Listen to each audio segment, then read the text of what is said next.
विशाल मिश्रा जी, मोदी जी की लोकप्रियता कम हो रही है और अब मुश्किलें बढ़ेंगी बीजेपी के लिए। देखिए चित्रा जी, बड़ा अच्छा आपका टाइटल है, मंच पर दिखे एकजुटता, चुनाव में दिल टूटता। अभी कुछ ही देर पहले जो हम लोग ये चर्चा कर रहे हैं, परिचर्चा, इसी में हम लोगों ने वाक युद्ध देखा कि किस प्रकार से विपक्षी एकता दृष्टिगोचर हो रही थी। अब जहां तक रही बात कि ये 2024 को दिखाना है, ठीक है, अच्छी बात है, कांग्रेस की सरकार बन रही है, उनको बधाई, शुभकामनाएं, राज्य का विकास हो। लेकिन जहां तक आदरणीय प्रधानमंत्री जी की लोकप्रियता का सवाल है और भारतीय जनता पार्टी को रिप्लेसमेंट करने का सवाल है, तो एक बात बहुत मैं स्पष्ट बता दूं कुछ तथ्यों के साथ। देखिए, भारतीय जनता पार्टी संघर्ष से समाधान की यात्रा से बनी है, जिसका लक्ष्य है अंत्योदय और जिसका धर्म है सेवा ही संगठन। यहां पर आंकड़ों की बात की जा रही थी, गरीबी, राष्ट्रीय सुरक्षा, मैं आपको मैं तथ्यों से बता रहा हूं ना। देखिए, विपक्षीय एकता तो तब होगी चित्रा जी जब सभी लोग किसी एक को अपना सर्वमान्य नेता मानेंगे। यहां पर तो अवसरवादिता की होड़ है। इस अवसरवादिता में हर व्यक्ति जो भी है वो अपने आप को प्रधानमंत्री के रूप में प्रोजेक्ट कर रहे हैं, लेकिन भैया वैकेंसी होगी तब तो। अभी कोई वैकेंसी नहीं है। आदरणीय प्रधानमंत्री जी ने गीता के श्लोक को सार्थक किया है, योगः कुरु कर्माणि योगः कर्मस्त कौशलम। ये न्यूट्रल विशेषज्ञ नहीं है जो दोनों। आप बताइए, कांग्रेस ने गरीबी हटाओ का नारा दिया था 5वीं पंचवर्षीय योजना में, और अब जाके गरीबी का स्तर हमारे समय में 25 करोड़ लोग बेसिक सुविधाएं नहीं दे पा रहे नीचे नहीं गए। अभी 9 करोड़ घरों में जल पहुंचाया गया है, पानी नहीं मुहैया करवा पा रहे थे आप, शौचालय जैसी समस्या का समाधान नहीं था आपके पास, अंत्योदय का समाधान नहीं था। बेरोजगारी बताइए, आयुष्मान योजना नहीं आपके पास। आप राजनीतिक विशेषज्ञ बनिए, अर्थशास्त्र जानिए, अभी कहाँ हमारी अर्थव्यवस्था चली गई, रुपया कहाँ है, $1 की कीमत बताइए आज कितनी है, आज कितना बेरोजगारी है, आज लाखों लोग देश की नागरिकता छोड़कर क्यों विदेशों का रुख कर रहे हैं, क्यों मणिपुर जल रहा है, क्यों कर्नाटक में मुंहतोड़ हार का सामना करना पड़ा। 4 करोड़ प्रधानमंत्री जी का मैं फिर कहूंगी, चेहरा 10 साल चला है, रेलवे लाइन बिछ रही चेहरा है, नहीं, लोगों को रोजगार नहीं मिलता। 30,000 पंचायत के घर बने, सिंह जी को भी मिले, 10 साल मोदी जी को भी मिले, तो जनता ने 10 साल में भी समय दिया, इन्हें भी समय दिया। अब इसका ये मतलब नहीं है कि जनता अब अपने फैसले को नहीं बदलेगी और अगले 50 साल तक यही फैसले रहेंगे। तो मुद्दों पर बात करिए। भारत जोड़ो यात्रा में बिल्कुल भाजपा की सरकार को मुद्दों पर बेनकाब करने का कामयाबी से काम किया। 2022 में उस सच्चाई को आप स्वीकारते नहीं है, लेकिन नहीं मिला लोगों को। आज जैसे विशेषज्ञ चित्रा जी यहाँ बैठकर आज से खत्म हो जाए, मेरे साथ स्टूडियो में बैठे चुप कराना भी मुश्किल होता है। चित्रा जी, तो क्या ये रोजगार नहीं है? लेकिन सर बात ये है, विपक्षी एकजुटता यहाँ पर तुष्टीकरण की राजनीति के अलावा 70 सालों में किया क्या गया था। आज जब तुष्टीकरण का काम हो रहा है, कर्नाटक में काम तो नहीं आया ना। नहीं, तो ये विपक्षी एकता जब अवसरवादिता है, किस आप कह रहे हैं कि लोकप्रियता कम हो रही है। अब यहाँ अवसरवादिता है, 40 विधानसभा PDP से जब सरकार बनाई जम्मू कश्मीर में, जितना क्षेत्रीय पार्टियां मिलाकर और कांग्रेस जीत रही है, उतना भारतीय जनता पार्टी अकेले जीत रही है। आप सुन लेते हैं।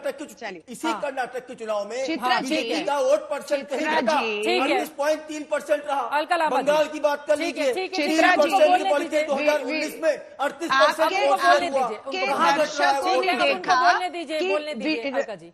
आपके दर्शकों ने देखा, विशाल मिश्रा जी राजनीतिक विशेषज्ञ नहीं है, भाजपा में विशेषज्ञता शामिल है, न्यूट्रल बात तो की नहीं। वो देश को ये बता रहे हैं कि भाजपा के राज में बिल्कुल महंगाई नहीं है, भाजपा के राज में बिल्कुल बेरोजगारी नहीं है, भाजपा के राज में किसानों की आय दुगनी हो चुकी है। मान लीजिए न्यूनतम समर्थन मूल्य पर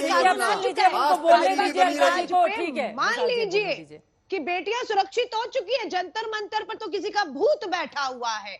ये चाहते हैं कि ये मान ले देश, और मैं देश को चाहूंगी। बस यही लोग हैं जो सच्चाई प्रधानमंत्री जी को नहीं देखने दे रहे हैं। प्रधानमंत्री जी का इतना बड़ा नाम कर दिया कि उनके काम क्या है, आज कानून मंत्री तक को बीच में हटाने की नौबत क्यों आई? बोलिए सच्चाई नहीं स्वीकार रहे थे, सच्चाई नहीं। हाँ। किरण रिजिजू का इस समय पर इस तरीके से जाना, और एक नहीं दो इनके जो है कानून मंत्रियों का जाना, ये दिखाता है कि सरकार को सच्चाई नहीं दिखा रही। कोरोना महामारी में डॉक्टर हर्षवर्धन का, डॉक्टर हर्षवर्धन का जाना दिखाता है महामारी में जो बर्बादी हुई, ताले बंदे में जो नौकरियां गई लोगों की, ये स्वीकारने को तैयार नहीं थे। अब जो आपने सवाल पूछा है प्रेम शुक्ला जी उसका जवाब देंगे। प्रेम शुक्ला जी, देखिए, बेशर्मी की हद है कांग्रेस की कि उन महिला पहलवानों को देखने भी जाती हैं तो संदीप सिंह के साथ प्रियंका वाड्रा जाती हैं। जो संदीप सिंह एक अनुसूचित जात की महिला कांग्रेस की नेत्री के साथ अभद्रता करते हैं, उन पर कोई कार्रवाई नहीं होती है।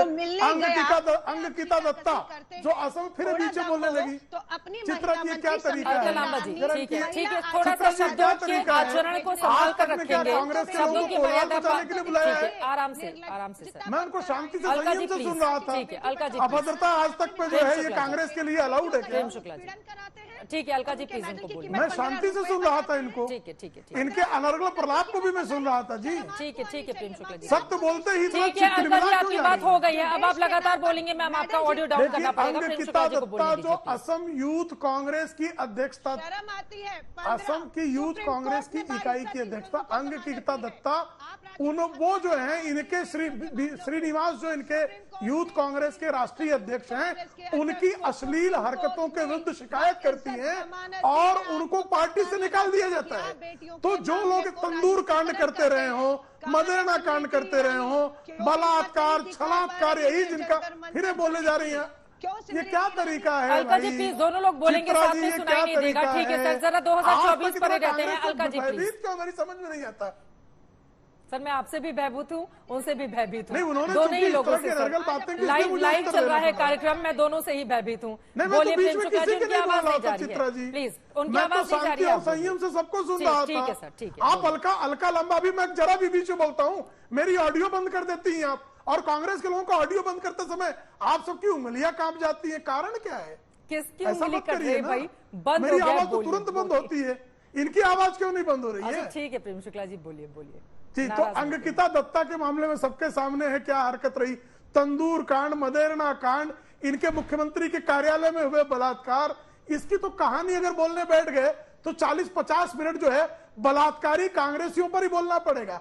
इन बलात्कारी कांग्रेसियों के कारण नागपुर शहर में अधिवेशन था, जो रेड लाइट एरिया था वो खाली हो गया था, क्योंकि जो है रेड लाइट एरिया की जो महिलाएं थी उन पर कांग्रेसियों का जो है धावा बोल दिया था। तो ये कांग्रेसी जब इस तरह की बातें करते हैं तो लोग जानते हैं कौन क्या बात कर रहा है। अब जहां तक बात है, एक जेडीयू के प्रवक्ता बातें कर रहे थे, जरा वो राजीव रंजन को बता दें कि 16 वर्षों में जो वादे जंगल राज को मिटाने किए थे, आज जंगल राज वालों के चरण पखारने से जंगल राज मिट गया।